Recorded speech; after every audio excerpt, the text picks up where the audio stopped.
Pemirsa, memasuki musim kemarau, kasus demam berdarah dengue atau DBD di Sumatera Selatan sempat melonjak di awal tahun 2025.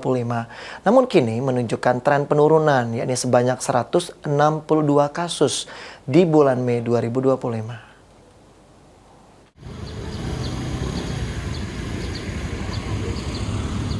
Berdasarkan data dari Dinas Kesehatan Provinsi Sumatera Selatan, kasus demam berdarah dengue atau DBD di tahun 2025 sempat mengalami lonjakan tertinggi mencapai 619 kasus di bulan Januari, sehingga angka kasus DBD di Sumsel hingga bulan Mei mencapai 1.758 kasus. Meski demikian, menurut Kepala Bidang Pencegahan dan Pengendalian Penyakit Dinas Kesehatan Sumsel, Ira Primadesa Ogatria, kasus DBD di Sumsel pada bulan Mei mengalami penurunan sekitar 162 kasus.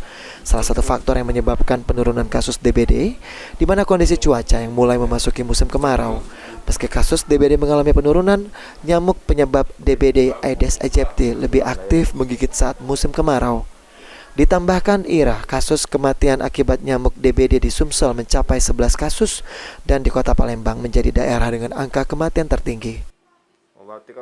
Untuk kasus DBD di Provinsi Sumatera Selatan sampai hari ini kita mengalami tren cenderung menurun sekitar 162 kasus. Faktor menurunnya apa itu, Bu?